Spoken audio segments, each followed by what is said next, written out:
Himalayan hospitality and tourism development network Bengal और सिक्किम को जोड़ने वाले राष्ट्रीय राजमार्ग 10 को बचाने के लिए आगे आए हैं। संगठन ने राष्ट्रीय राजमार्ग 10 के साथ साथ पहाड़ों पर भी विशेषज्ञों को सर्वे की मांग की है।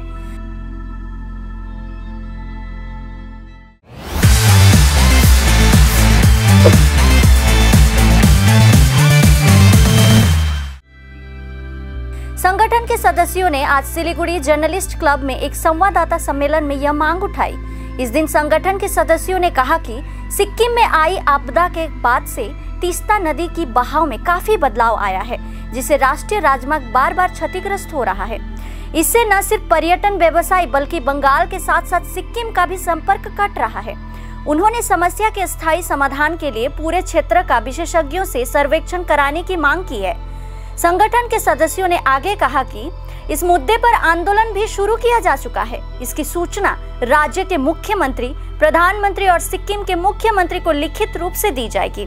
इसके साथ ही वे इस मामले को उन सभी विभागों में उठाएंगे जहां इस मामले को रिपोर्ट करने की जरूरत है। আমরা জানি যে ন্যাশনাল হাইওয়ে 10 সিকিম গ্লফের পরে যে আউটবাস্টটা হলো, তারপরে যে পরিস্থিতি আছে সেটা নিয়ে আমাদের মধ্যে কিন্তু একটা প্রশ্ন জানা আজকে আমাদের আসার কারণ এটা is a big question mark. আমরা প্রথমেই এই কোয়েশ্চেন মার্কটা ধরতে যে এক্সটেন্টটা থাকবে কি। আমরা স্পেশালিস্ট না, তবে যেহেতু এই অঞ্চলে প্রতিনিয়ত এত বছর ধরে কাজ করছি, ওই রাস্তায় এতবার যাতায়াত করছি, তিস্তাকে তার রূপ বদলাতে দেখছি আর তিস্তাকে এখন ভয়ঙ্কর দেখছি। আমরা অনেকে হয়তো ভাবছি যে পিডব্লিউডি লড়াই চলছে, আমরা দেখছি। তবে আমাদের কেন জানি মনে হয় যে এই বিষয়টা পিডব্লিউডি এনেছে আইডি স্কেলের উপর দেখে থাকলে চলবে। আমরা যদি কিছুদিন আগে, আমি জানি না কতজন আপনারা দেখেছেন, সিকিম থেকে একটি স্যাটেলাইট ইমেজ ডিক্লেয়ার করা হয়েছে তিস্তা নদী, যেখান থেকে তিস্তা নদী তার উৎস হয় চুমথান থেকে, যেখানে লাচেন চু আর লাচেন চুটা মিলে যেটা তিস্তা নদীর উৎস চুমথান। তার যে আগে কি অবস্থা ছিল আর সিকিম ব্লকের পরে তার কি অবস্থা, তার যে চওড়াটা ছিল সে কতটা ইনক্রিজ করেছে। এই যে জিনিস হচ্ছে, আমাদের কেন যেন মনে হচ্ছে যে রিভার, নদীকে বাঁচানো প্রথম প্রায়োরিটি, নদী বাঁচলে এনএচএম বাঁচবে। তাই আমাদের ডিমান্ড আজকে যে এনএচআইডিসি রাস্তা করবে কি পিডব্লিউডি রাস্তা করবে সেটা সরকার ঠিক করবে।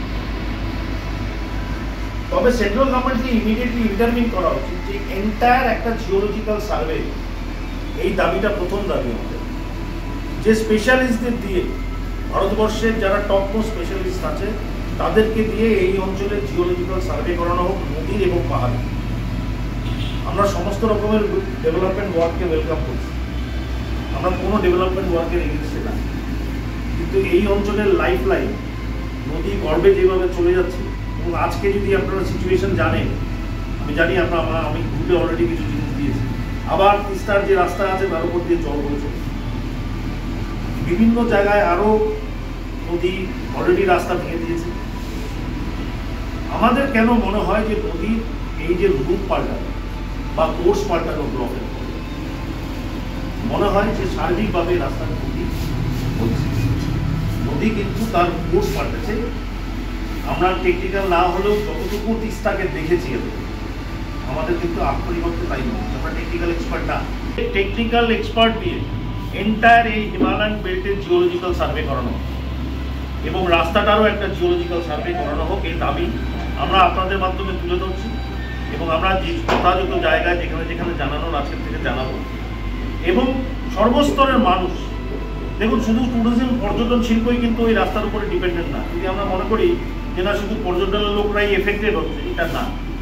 আমার মনে হয় শিলিগুড়ি, উত্তরবঙ্গের এবং আমাদের সিকিমের প্রত্যেকটি মানুষের কাছে এই রাস্তা খুব গুরুত্বপূর্ণ।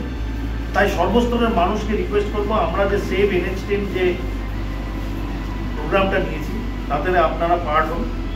আমরা একটা আন্দোলন তৈরি করছি, আস্তে আস্তে আমরা ভিতরে প্রচুর কাজ করেছি এবং এটাকে আমরা একটা রূপান্তর দিতে চলেছি যে সেভ NH10। আমরা দাবি করছি অল্টারনেটিভ রাস্তা হোক, কিন্তু স্টেট NH10কে না বাঁচাতে পারলে সামগ্রিকভাবে এই যে অ্যালাইনমেন্ট অফ রোড, এই অ্যালাইনমেন্ট অফ রোড কিন্তু অন্য জায়গায় আমার যতটুকু পাহাড়কে আমি যতটুকু চিনি, যতটুকু আমি বুঝি, বা এটা কিন্তু কোনোরকমভাবে অল্টারনেটিভ রোড দিয়ে এটাকে কিন্তু আমরা অ্যাচিভ করতে পারবো না। আমাদের এখানে দৈনন্দিন জীবনের একটা পার্ট, হিমালয়ের একটা পার্ট ল্যান্ডস্লাইড, মানে এটাকে তো আমরা কোনোদিন নেগেট করতে পারি না। মনসুনের সময় একটু ধসটা বেশি, কিন্তু পরিস্থিতিটা সার্বিকভাবে NH10-এর অন্য। এটা শুধু কিন্তু ধসের জন্য NH10-এর এই অবস্থা, এই NH10-এর যে সার্বিক অবস্থা এটা কিন্তু হয়েছে সিকিমে গ্লফের পর। এবং যদি দেখা যায় যে আমাদের যতটুকু মনে হয়েছে যে আমরা যদি যখন তিস্তাকে দেখছি যে তিস্তা কোথাও কি course of the river change করেছে, এটাই আমাদের সবচেয়ে বড় প্রশ্ন।